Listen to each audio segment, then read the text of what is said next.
विहिरीत उडी मारा, तुम्हाला मरण्याची भीती नाही. मी विज्ञान युगात बोलतोय, कायद्याच्या युगात बोलतोय, मला याची कल्पना आहे. हे शूटिंग चालू आहे, मला याची कल्पना आहे. बरोबर आहे ना? पण लक्ष द्या, पोहणं नसताना विहिरीत उडी मारा, तुम्ही बुडणार नाही, मरणार नाही. फक्त सांगड बांधून मारा. सांगड कळते ना? आपण पोहणं शिकलो ते काय बांधून? बोला. सांगड बांधून विहिरीत उडी मारली तर बुडेल का माणूस?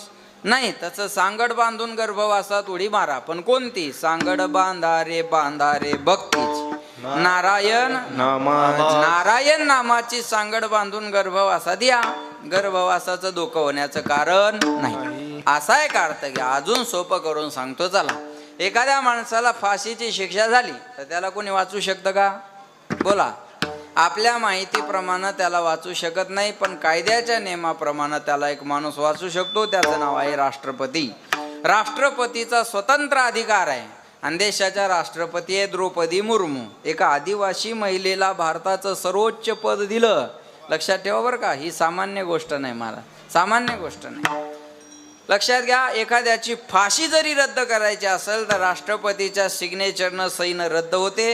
हा राष्ट्रपतीचा स्वतंत्र अधिकार आहे. तसं गर्भवासात दुःख आहे आम्हाला मान्य आहे, पण तू राष्ट्रपती आहे ना, तुझ्या सहीनं तेवढं थांबवू शकतो. तुझ्या सहीनं तेवढं थांबव ना. तुला अशक्य आहे का? अरे राईचा डोंगर पर्वत राई हे जर तू करू शकतो तर हे काय तुझ्यापेक्षा मोठं काम आहे? काय मोठं काम नाही. असा एक अर्थ घ्या.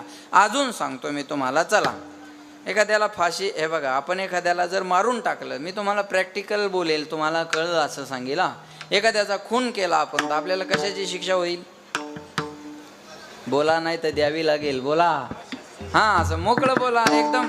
हे बघा, चुकलं तर चुकू द्या, मी काय तुमचा अपमान करणार नाही, मला जायचं इथून. त्याच्यामुळं असं मोकळं बा, फ्रँकली बसा. बघा, उगा बोधरेशन खाली बघ. इथं बी टेन्शनमध्ये बसायचं, मग घालवायचं आता कुठं?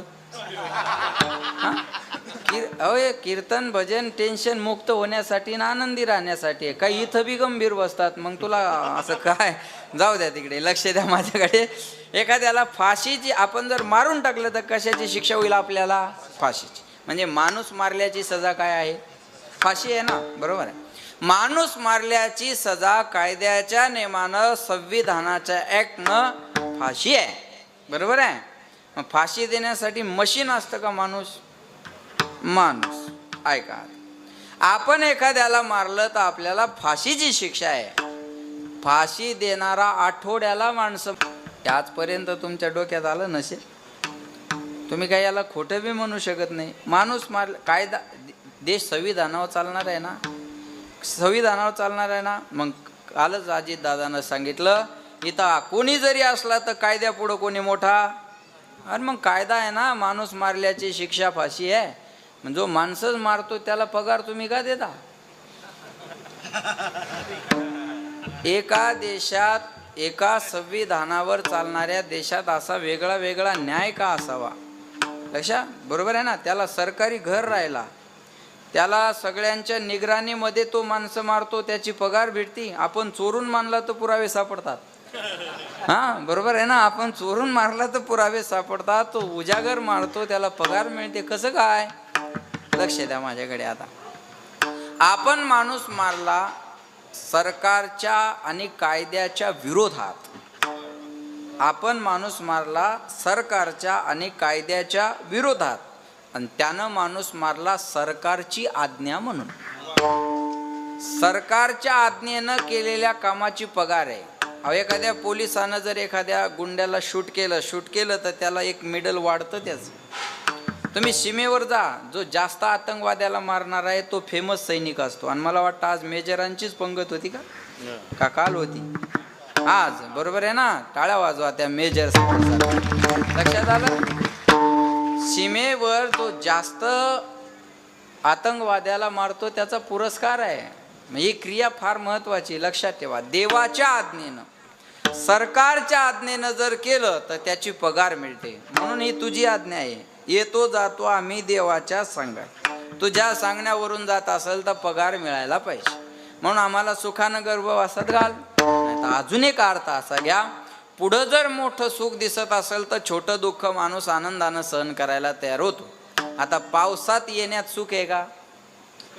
पावसात घराच्या बाहेर पडण्यात सुख आहे का? बोला. अहो एवढ्या पावसात माणसं पाहुणा आला तरी फोन उचलत नाहीत, सायलेंट होता म्हणतात. कारण आणायला जावं लागेल ना, बरोबर आहे ना, आणायला जावं लागेल ना, मग फोन सायलेंट होता म्हणतात. पावसात भिजत कोण जाईल. पण आता मी गाडीत बसताना हे दादांनी छत्री माझ्याकडे दिली, विक्रम दादांनी. मला म्हणले महाराज तुम्ही जा आणि बसा, हे दोघं छत्रीत असलं की भिजून जातं. अहो म्हणलं मग तुम्ही भिजाल ना. मी भिजतो म्हणे, तुम्ही जाण ती छत्री बाहेर फेकून द्या, गाडीत बसा. आत्ताचा अनुभव आहे, लक्षात येतं माझं बोल. आम्ही भिजायला सुद्धा तयार आहे महाराज. तुमच्या मुखातून जर आम्हाला देवाचं भजन ऐकायला मिळत असतं, आम्ही चिखलात सुद्धा बसायला तयार आहे. चिखलात सुद्धा आम्ही बसायला तयार आहे. का? आम्हाला एक मोठं सुख पुढं आहे, ते देवाच्या नामाचं आहे. आम्हाला मोठं सुख पुढं आहे. माया हो बोला. चोरी होणं चांगलं का वाईट? महिला मंडळ, वाईट.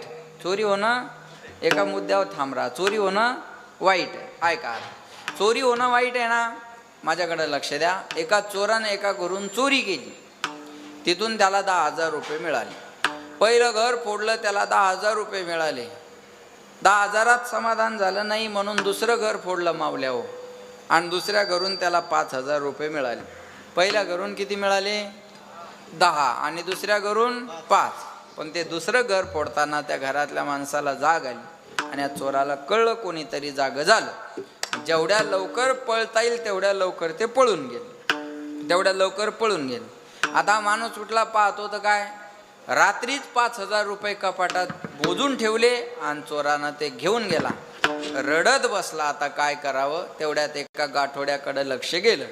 कशाचं गाठोडं आहे म्हणून पाहावं. झालं असं, चोरानं मागच्या घरून आणलेलं 10,000चं गाठोडं गडबडीत तिथं विसरलं आणि 5 घेऊन निघून गेला. आता चोरी होणं चांगलं का वाईट? बोला बोला बोला बोला. दादा अगोदर होतं तसं राहू द्या. हो दादा, अगोदर होतं तसं राहू द्या. येते ना आवाज सगळ्यांना? हां, मला हे बघा, असं टायमिंगला काहीतरी करू नका. पण शिकार येणं कुत्र्याला संडास लागणं ते सगळं. विठाला विठाला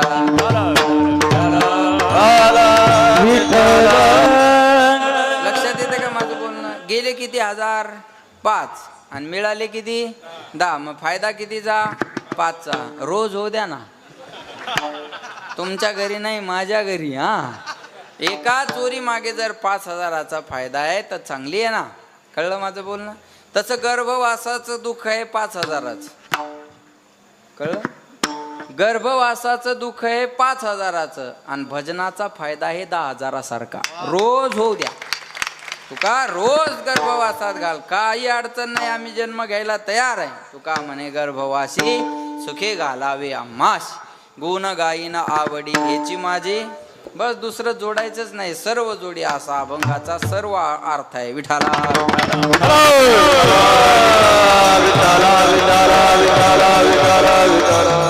तुकाराम महाराज अभंगामध्ये जगाच्या मालकाकडं काहीतरी मागणी करतात. संप्रदायाच्या नियमाप्रमाणे आज देवाकडं मागावं ही अपेक्षा आहे. बरं, मागायच्या अगोदर लक्ष द्या माझ्याकडे. आपण देवाकडं काही मागणं बरोबर आहे का? देवाकडे काही मागायला माणसानं जाऊ नये. जे दिलेलं आहे त्याची कृतज्ञता मानण्यासाठी जावं, उपकार मानण्यासाठी जावं. लक्षात येते? पण असं आहे, मंदिर भी एक गजब की जगह है. चांगले चेहरे सुशिक्षित दिसतात मला इथे म्हणून बोलतो. मंदिर भी एक गजब की जगह है. इधर गरीब बाहर भीक मागते हैं और अमीर अंदर भीक मागते हैं. गरीब माणसं बाहेर भीक मागताना दिसतात आणि श्रीमंत माणसं आत मूर्तीजवळ, हॉटलाईन आत मूर्तीजवळ जाऊन मागताना दिसतात. बरं, बाहेरचा भिकारी म्हणतो रुपया 2 रुपये द्या आणि आतला भिकारी म्हणतो कोटीनं द्या. मग खरा भिकारी आतला का बाहेरचा? आतला. मग तुम्ही बाहेरचे का आतले? नंतर तपासा. आता राहू द्या, एवढा वेळ नाही आपल्याकडं. महाराज म्हणले देवाच्या मंदिरात कधी मागण्यासाठी जायचं नाही. जे दिलेलं आहे त्याची कृतज्ञता व्यक्त करण्यासाठी मंदिरात जायचं असतं. लक्षात ठेवा. बरं, मागायच्या अगोदर समर्पण करावं लागत असतं. मागायच्या अगोदर समर्पण करावं लागत असतं ना. ज्यानं हे बघा, वस्तू समर्पण, तत्व समर्पण आणि क्रिया समर्पण. पत्रम पुष्पम फलम तोयम यो मे भक्त्या प्रयश्यति तदहम भक्ती प्रहुत अश्नामी प्रयतात्मना. पत्र, पुष्प, फल, तोय जे काय असेल ते भगवंताला समर्पण करत असताना अंतकरणातला भाव चांगला पाहिजे. आता श्रावण महिना चालू आहे, भगवान शंकराच्या मंदिरात आपण काय वाहता? बोला, बेल वाहता, बरोबर आहे ना? याला म्हणायचं पत्रम, बेल वाहता. बेलाचं पान देवाला आवडतं ना. बेलाचं झाड हे प्रत्यक्ष भगवान शंकराचं स्वरूप आहे. औदुंबराचं झाड हे प्रत्यक्ष दत्तात्रयाचं स्वरूप आहे. आणि असं सांगतात, भगवान शंकराच्या मंदिरात गेल्याच्या नंतर दर्शन घेण्याच्या अगोदर एक तरी बेलाचं पान पिंडीवर असावं. हे मी सांगत नाही, एक पसा पाणी, एक बिल्वदल. पूजन केवळ सोपे बहु, पूजन केवळ सोपे बहु, पूजन केवळ सोपे बहु, पूजन केवळ सोपे बहु. पसा पाणी एक बिल्वदल, वा वा. पूजन केवळ, पूजन केवळ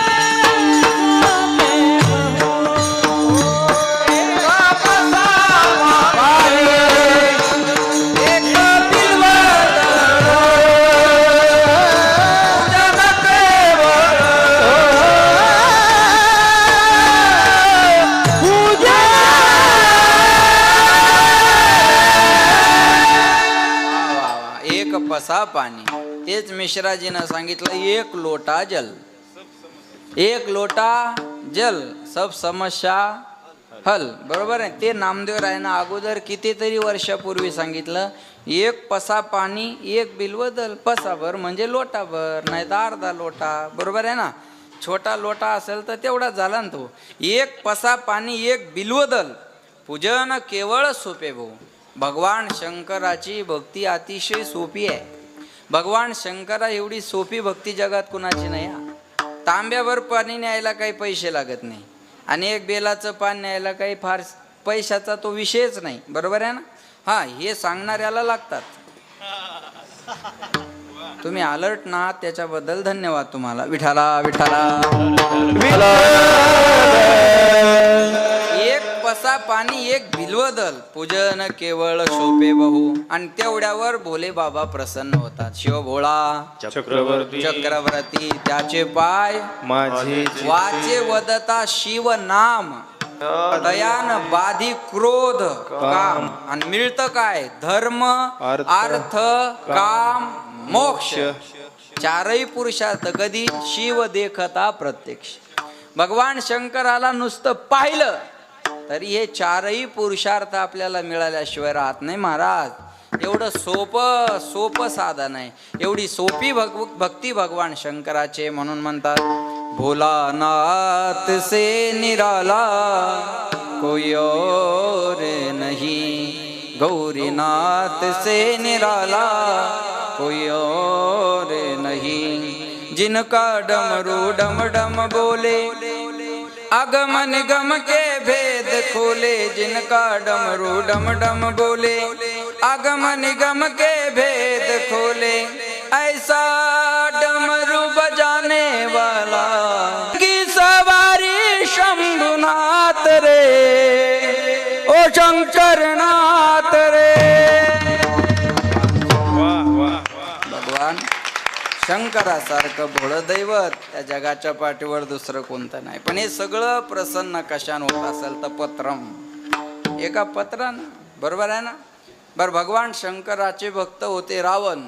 त्यानं काय व्हायलं? एक कमळ पूजेत कमी पडलं म्हणून काय केलं? शिरकमल केलं ना. बरोबर आहे ना? शिरकमल केलं ना. म्हणून महाराज म्हणतात, फूल हे आलं फूल. पत्रम पुष्पम म्हणजे पुष्प, फूल आलं. बरोबर आहे?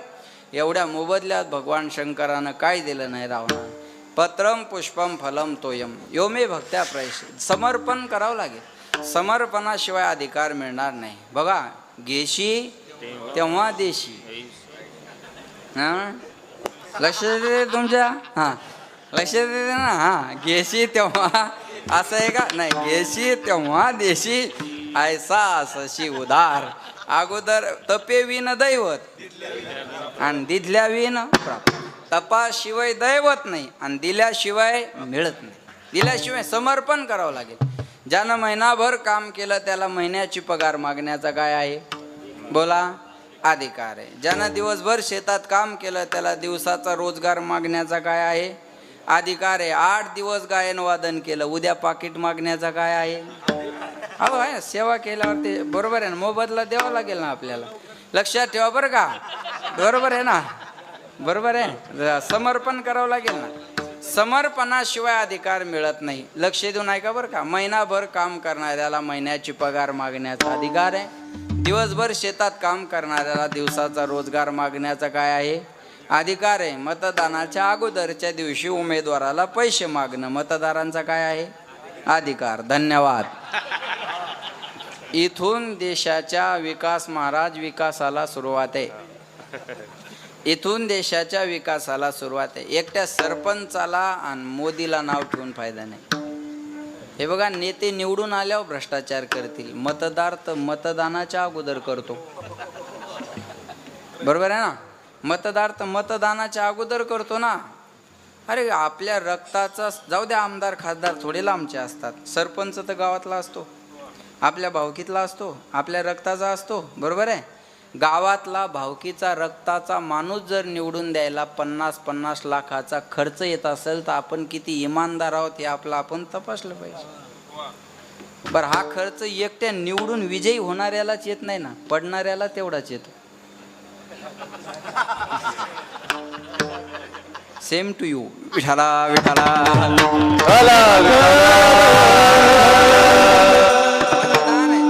मी त्या विधानसभेच्या वेळेस मतदानाला गेलो गावात आणि माझ्या समोर एक त्या लाईनमध्ये उभं राहिलं आणि ते त्या EVM मशीन जवळ गेलं.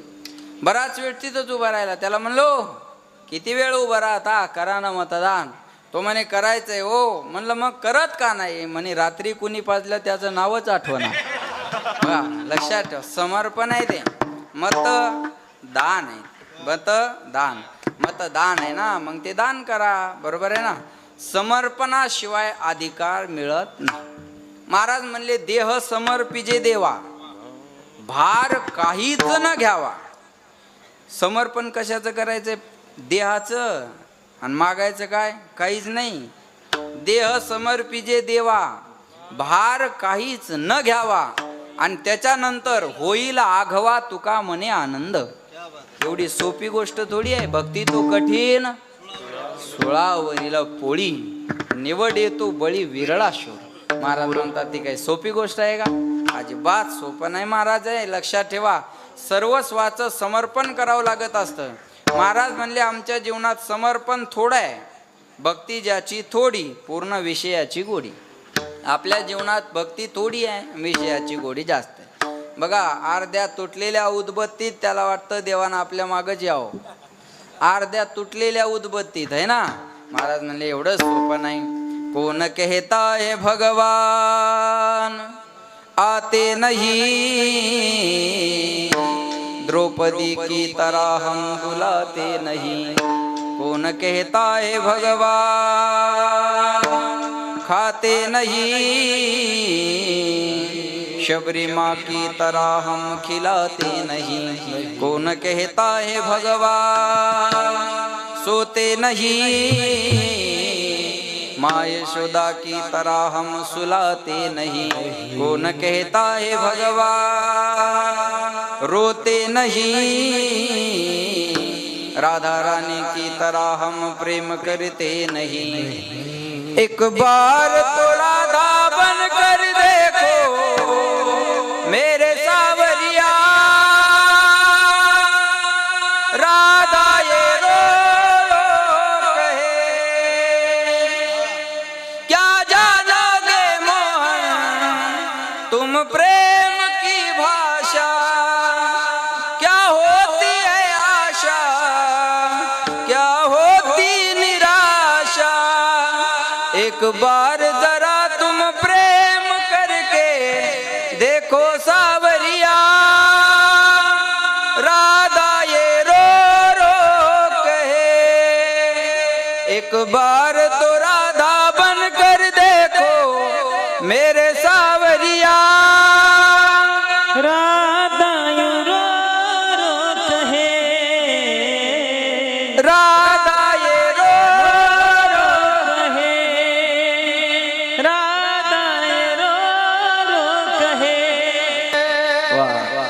त्यावेळेस राधा होऊन प्रेम करायला शिका, समर्पण करायला शिका. देव आपल्यासाठी रडायला तो सुद्धा तयार आहे. महाराज साधू संतांच्या जीवनात सर्वस्वाचं समर्पण आहे आणि मागणं काही नाही. मागण्याची आस पाहे मुखा चिंतिल्या रोकडे मनोरथ, चिंतिल्या रोकडे मनोरथ.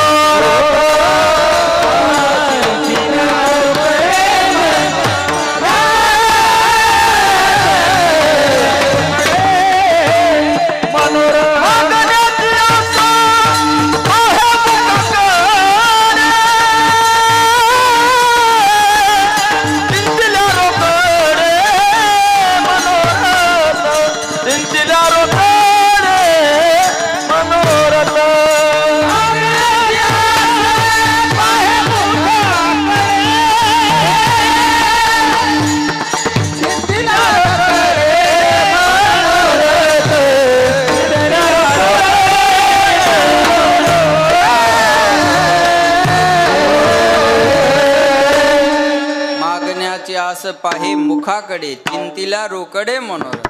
काहीतरी मागावं ही देवाची अपेक्षा होती, पण महाराज म्हणले काही मागणे हे आम्हा अनुचित, वडिलाची रीत जाणतच. आमच्या वडिलाची रीत मागायची नाही आहे का. आता याच्यातला काही शब्द महत्त्वाचा आहे. काही मागणं अनुचित असतं, काही मागणं उचित असतं. बायकोनं नवऱ्याकडं साडी मागावी हा तिचा मागण्याचा काय आहे? बोला मावल्या हो, अधिकार आहे. आणि नवऱ्याचं देणं काय आहे? कर्तव्य आहे.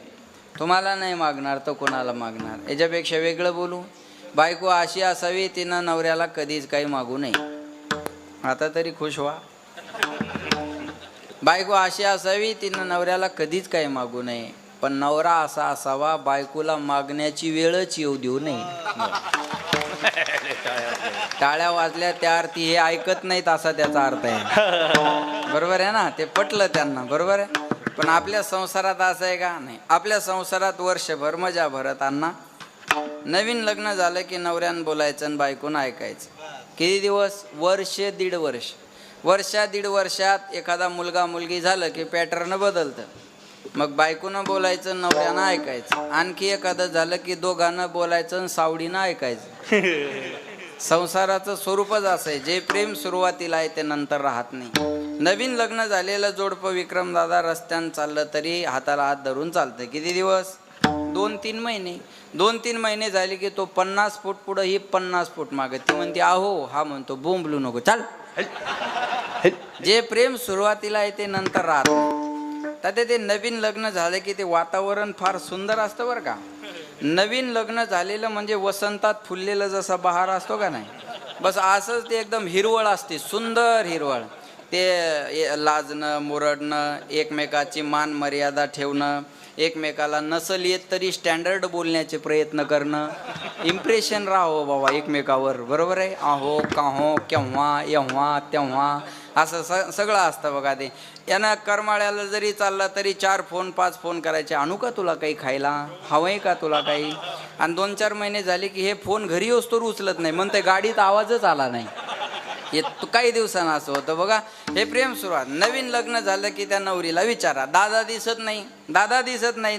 ती लगेच सांगणार नाही. थोडी लाजणार, मुरडणार, पदराला थोड्या पिळ्या मारणार, अंगठ्याने थोडी जमीन उकरणार आणि मग थोडा असं मान वगैरे हलवणार. मग म्हणणार ते ना तिकडे मंदिराकडे गेले असतील. किती छान सांगते बा. ते ना तिकडे मंदिराकडे गेले असतील.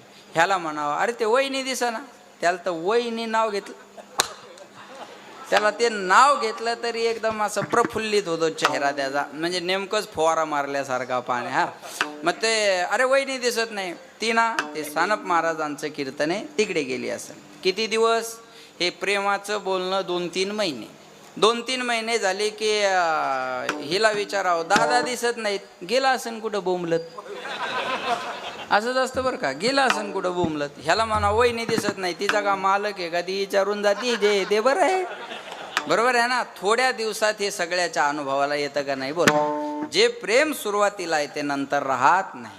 ते प्रेम नंतर राहत नाही. बायकोनं नवऱ्याकडं साडी मागावी हा तिचा मागण्याचा अधिकार आहे आणि नवऱ्याचं देणं कर्तव्य आहे. हे मागणं उचित आहे. पण पेरणीच्या टायमाला नेकलेस मागणं, नाही का वल्ल्या फोकान नाही पाहिजे मग. पेरणीच्या टायमाला केलेले दागिने गहाण ठेवावं लागतात आणि खता बियाची व्यवस्था करावी लागते. ही शेतकऱ्याच्या घरची परिस्थिती आहे. पेरायच्या टायमाला सोनं मागणं उचित आहे का? अहो शेतकऱ्याचं सोनं दिवाळीपर्यंत किंवा उन्हाळ्यापर्यंत बँकेत जमा असतं आणि हे आलेलं पिकाचे पैसे भरायचे आणि लग्नाच्या अगोदर सोडून आणायचं, बरोबर आहे. आणि लग्न वगैरे झाले आणि मिरग लागायला लागला की पुन्हा अंगावरचं काढून घ्यायचं आणि पुन्हा जमा करून टाकायचं. शेतकऱ्याच्या घरची ही परिस्थिती. लक्षात ठेवा, काही मागणं उचित असतं, काही मागणं अनुचित. पावसाळ्याचे दिवस होते, पावसाळ्याचे दिवस होते आणि एक बाई स्टेशनरीच्या दुकानावर गेली. त्या दुकानदाराला म्हणे, दादा छत्री आहे का? दुकानदार म्हणे, आहे ना ताई, दाखवा म्हणे. दुकानदारानं दाखवलं. ती बाई म्हणे, केवढ्याची आहे? दुकानदार म्हणे, 100 रुपयाची. ती बाई म्हणे, 100 रुपयाची? दुकानदार म्हणे, ताई मी सांगितली आणि तुम्ही दिले असं झाले का? मी 100ला सांगितली, तुम्ही मागू शकता. ती बाई म्हणे, 50 रुपयाला द्या. बाया बार्गेनिंग करायला एक नंबर असतात बरं का. नवरा सोबत असतो, तो म्हणतो, अगं थोडं तर लाज. त्यांनी 100 सांगितले, तू 70 तर म्हण. ती म्हणते, तुम्ही मुके मरा, तुम्ही अशानंच घर मातीत घातलंय, तुम्हाला कळत नाही, तुम्ही शांत राहा. तो लांब जाऊन उभा राहतो, म्हणतो तुला कशी घ्यायची घेन, पैसे देताना मला बोलव. मी लांब उभा राहतो, आपल्याला काही पटना म्हणतो तो वय. मी त्याच्या संग बाया भाव करा एक नंबर. 100ची वस्तू 50 मागण्याचं धाडस या माय मावल्याच करू शकतात. हे दुसरं कोणी करणार नाही. एवढी बार्गेनिंग कोणी करत नाही. बरं झालं तारखा घ्यायला बाया नाहीत.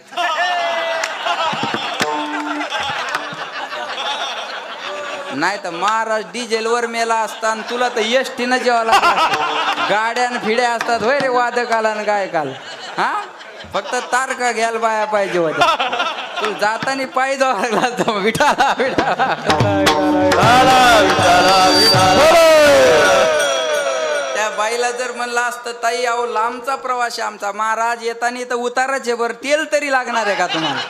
मग एवढा बारकावा झाला असता. पण ते बरं आहे, माणसाकडं असल्यामुळं सगळं आपल्या गाड्या घोड्या बऱ्या आहे जरा, आहे का नाही. ती म्हणे 50 रुपयाला द्या. दुकानदार म्हणे, ताई 100 रुपयाची छत्री 50 रुपयाला मागता, एवढी काही कमाई असते का? एक काम करा, 80 रुपयाला मला आली, 80 रुपये द्या आणि घेऊन जा. ती म्हणे, आता 40ला द्या. ती निम्म्यावरच यायची, 40ला द्या. दुकानदार म्हणे, ताई 100 रुपयाची छत्री आहे, 20 रुपये कमवायचे होते, आलेल्या भावात 80 रुपयाला द्यायला तयार आहे, तुम्ही 40 रुपयाला मागता. एक काम करा, हे बघा सकाळी सकाळी आलात असं नाट लावून दुकानाला जाऊ नका. एक काम करा, मला कमाई करायची नाही पण नाट लावून घ्यायचं नाही. थोडी झळ मी खातो, थोडी झळ तुम्ही खा. हे बघा माझे 80 राहू द्या आणि तुमचे 40 राहू द्या. पहिल्यांदा जो शब्द टाकला ते 50 द्या आणि घेऊन जा. ती म्हणे, आता 25ला द्या, लास्ट आणि बेस्ट. 25ला द्या. दुकानदाराला राग आला, म्हणे, ताई एक काम करा, आता 25 तरी कशाला देता, मग फुकटच घेऊन जा ना. मग 2 द्या. मग तुम्ही जागे आहे का? महाराज हे मागणं उचित आहे का? हे मागणं अनुचित आहे. महाराज म्हणले, काही मागणं उचित असतं, काही मागणं अनुचित असतं. एका वाक्यात सांग, अनुचित मागणं कशाला म्हणतात आणि उचित मागणं कशाला म्हणतात. ऐका, देवाकडं जाऊन देव सोडून बाकीचं सर्व मागणं म्हणजे अनुचित मागणं, आणि देवाकडं जाऊन देवाला मागणं म्हणजे उचित मागणं. तो मज व्हावा, तो मज व्हावा, वेळोवेळा व्हावा पांडुरंग. आम्हाला तो पाहिजे, बरोबर आहे. आम्हाला बाकी काही नको, तो पाहिजे आम्हाला. तो मज व्हावा, बाकी आम्हाला काही पाहिजे का? काही पाहिजे नाही. महाराज लक्षात ठेवा, देवाकडे जाऊन देवाला मागावं. 2 वर्षापूर्वी एकनाथ शिंदे साहेब मुख्यमंत्री असताना आषाढीच्या पूजेला आले पंढरपूरला. आणि पूजेला आल्यानंतर लाईनमध्ये जे जोडपं आहे त्याला पूजेचा मान मिळत असतो, आपल्या सगळ्यांना माहिती आहे. आणि तेव्हा ते फर्स्ट टाईम मुख्यमंत्री झाल्यावर आले आणि पूजेचा पहिला मान मिळाला. आणि त्याच्यासोबत 2 वारकरी तुमच्याच बीड जिल्ह्यातले, गेवराई तालुक्यातले, यांना आता हे तुम्ही गेवराई तालुक्यातलं एक जोडपं, त्यांना पूजेचा मान मिळाला. साधारण शेतकरी कुटुंबातले दोघंही. नऊवार साडी घातलेली ती माय, डोक्यावर पदर, कपाळाला मोठं कुंकू, नाकात मोठी नथ. आणि पूजा झाल्यानंतर बाहेर आल्यावर त्या मीडियावाल्याने विचारलं, किती वर्ष झाले वारी करता? त्या मायनं सांगितलं, दादा 20-25 वर्ष झाले आम्ही पायी वारी करतो. बर बर बर, आषाढीच्या पूजेचा मान मिळाला आज तुम्हाला, कसं वाटतं? त्या मायनं सांगितलं आनंद वाटतो. एवढ्या वर्ष झाले वारी करतो, आज त्याचं फळ मिळाल्यासारखं वाटतं. तुका म्हणे जन्म आल्याचे सार्थक, विठ्ठलची एक देखलिया. आज वाटतं आमची वारी पांडुरंगाला पावन झाली, सफल झाली. मग काय मागितलं पांडुरंगाला? खेड्यातली माय मला वाटतं फारशी शिकलेली नसावी, पण तिनं उत्तर असं दिलं की ह्याला बोलणं बंद केलं. ह्याचं काय मागितलं मग पांडुरंगाला माय? त्या मायनं सांगितलं दादा, पांडुरंगाला आपण काही मागावं, मग आपण त्याच्यापेक्षा हुशार आहे का? त्याला कळतं आपल्याला काय द्यावं, आपण त्याच्याकडे काय मागायचं, त्याला कळतं आपल्याला काय द्यावं. आम्हाला आता न कळता पूजेचा मान मिळाला न मागता, त्याला कळतं ना काय द्यावं. पण काहीतरी मागितलं असेल ना पांडुरंगाला. त्या माईनं सांगितलं हा मागितलं ना पांडुरंगाला. काय मागितलं त्या माईनं बघा. खेड्यातली बाई फारशी शिकलेली नसावी, डोक्यावर पदर, नाकात नथ, कपाळाला मोठं कुंकू लावलेलं. काय मागितलं त्या माईनं पांडुरंगाकडे? तुम्ही आता जसे एकदम चातकासारखे लक्ष देऊन ऐकताय ना, तसा मी पण तो व्हिडिओ तेवढ्याच पद्धतीनं गंभीर होऊन पाहत होतो. त्या माईनं सांगितलं दादा, पांडुरंगाला मी एकच मागितलं. म्हणे काय मागितलं माय, बोला. पांडुरंगाला म्हटलं माझे पाय तेवढे चांगले ठेव, म्हणजे दरवर्षी पायी वारी करता येईल. बस, बाकी काही नको. दिले इंद्रिय हात पाय कान डोळे मुख बोलाया वचन, जेणे तू जोडसी नारायण नासी जीवपन भवरोग. हस्तो पवित्रो यदि दान पुण्यो पादो पवित्रो यदि तीर्थयात्रा, कंठो पवित्रो यदि नाम घोष, हृदयो पवित्रो यदि ब्रह्मनिष्ठा. हाताचं भूषण आहे दान करण्यामध्ये. हा एकड परिवार आहे ना, यकाड. हा यकाड परिवार आहे. हस्तस्य भूषणम दानम. एवढ्या परिवारानं एवढा भव्य दिव्य स्वरूपाचा कार्यक्रम घडून आणावं, खरं हाताचं भूषण आहे महाराज. अरे हस्तस्य भूषणम दानम, हाताचं भूषण आहे दान करण्यामध्ये. पायाचं भूषण आहे कीर्तन झाल्यावर दुसऱ्याच्या चपला घालून जाण्यामध्ये. बरोबर आहे ना? नाही नाही नाही, पायाचं पावित्र्य तीर्थयात्रा करण्यामध्ये. पायाचं पावित्र्य तीर्थयात्रा करण्यामध्ये. म्हणून माझे पाय तेवढे चांगले ठेव. वारी चुकोने दे हरी, याला म्हणतात देवाकडे जाऊन उचित मागणं. वारीला गेला तर वारी विषयी मागाव. बरोबर आहे ना? याला म्हणतात उचित मागणं. लक्षात ठेवा. देवा, आम्हाला उचित अनुचित जर कळालं नाही तर तू देवे काय कर, करो नी उचित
प्रेम घाली हृदयात दान मागायास.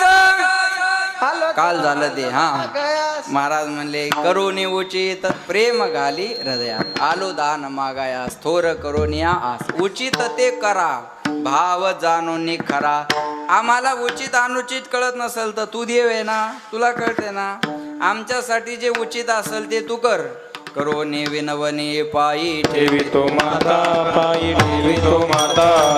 परिसावी विनंती, परिसावी विनंती माझे पंढरी राजा. ठेवितो माता, ठेवितो माता. परिसावी विनंती, परिसावी विनंती माझ्या पंढरी राजा. भावालो तुझी आठाया, तुझी आठाया. कृपा दृष्टी पाहे, कृपा दृष्टी पाहे माझे पंढरी राया. आलो नको भावालो तुझी आठाया, आलो तुझी आठाया.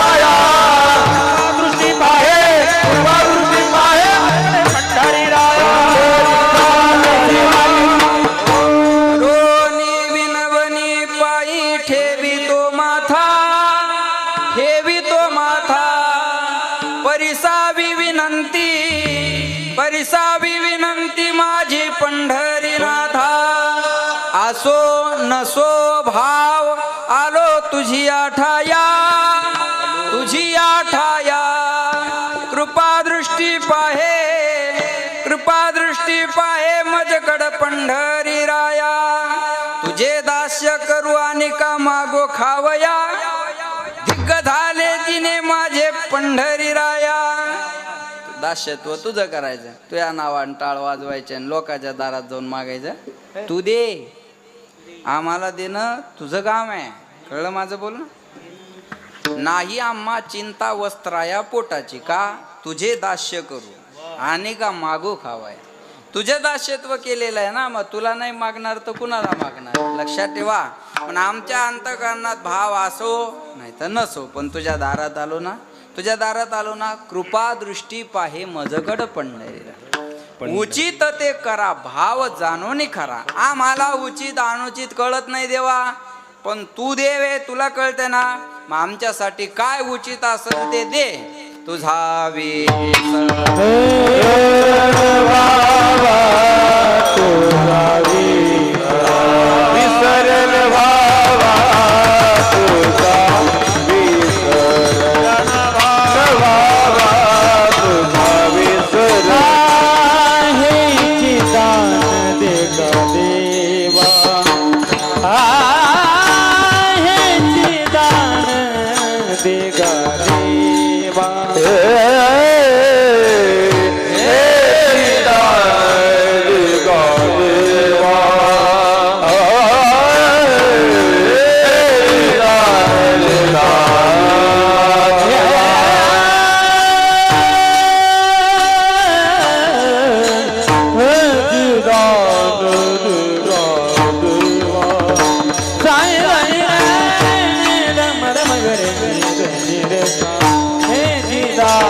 गेल्यावर कशाला तुझा विसर होईल? एवढ्या गोड आवाजामुळंच लोकांना तुझा विसर पडना. कोणी म्हणतं कैलास पवारन ओंकार पाहिजे आहे का? एवढं गोड गातात म्हणून तुमचा विसर पडत नाही. तुझा विसर न व्हा. काय गॉड गिफ्ट असतं काय. ईश्वर तसं गायकाला कीर्तनकार व्हावं वाटतं, बरोबर आहे ना? कारण ते 8 दिवसाचं 2 तासात. शेतकरी माणसं आहे, उतार चांगला आहे, एवढं एडिट करा. बरोबर आहे. गायकाला कीर्तनकार व्हावं वाटतं, बरोबर आहे. पण या दोघांचं कीर्तन गायन ऐकल्यावर मला गायक व्हावं वाटतं. एवढी ताकद आहे, ताकद आहे. काहीचा मृदंग वाजवला की वाटतं आपण मृदंग वाजवणार व्हावं. लक्षात ठेवा, तेवढी ताकद असली पाहिजे बरं का आपल्या साधनेमध्ये. सोपी गोष्ट नाही. मला लक्षात घ्या, देवा तुला द्यायचं असेल तर हेच. त्यांना गळा दिला, काहीला नरडं असतं, नाही कळलं का तुम्हाला? हां, त्यांना गळा आहे, काहीला नरडं असतं, बरोबर आहे का? महाराज म्हणले द्यायचं असेल तर हेच दान दे. हेची दान देगा देवा, तुझा विसर न व्हावा. आपण देवाकडे गेलो काय मागू? हेची दान देगा देवा, शेजाऱ्याला रोग व्हावा, त्यात त्याचा काटा निघावा आणि त्याचा बंगला माझा व्हावा. प्रभू रामचंद्र भगवान की जय. औंढे नागनाथ की जय. लक्षात ठेवा, काही गेले हे बघा. फार छान बोलेल मी, थोडं बोलेल, पण स्वतःच्या दुःखानं या जगात माणसं कमी दुःखी आहेत. दुसऱ्याचं सुख पाहून दुःखी होणारे माणसं जास्त आहेत. दुसऱ्याच्या सुखानं एखादा इथं झोपू द्या, त्याला गादी नसू द्या, उशी नसू द्या, अंगावर नसू द्या, छान झोपतो तो. पण त्याच्या शेजारी एखादा गादी टाकून उशी घेऊन झोपलेला असावं, हे त्याला म्हणतात हट. अरे ते म्हणते मला कुठून गादी कुठून आणली सांग पहिल्या. ते म्हणतात अरे मी आणली कुठून, झोपलो मग मला कशी नाही. कळलं माझं बोलणं? या दुःखानं माणसं दुःखी आहेत. आणि अजून छान बोलेल, ज्याला दुसऱ्याच्या सुखात दुःख मिळतं ना, वाक्य लिहून ठेवा, ज्याला दुसऱ्याच्या सुखात दुःख मिळतं ना, त्याला जीवनात नवीन दुःख शोधायची गरज नाही. आणि ज्याला दुसऱ्याच्या सुखात सुख मिळतं ना, त्याला जीवनात वेगळं सुख शोधायची गरज नाही. नाही माझा आवाज गोड यांच्यासारखा, पण मी क्या बात हे म्हणून आनंद घेऊ शकतो.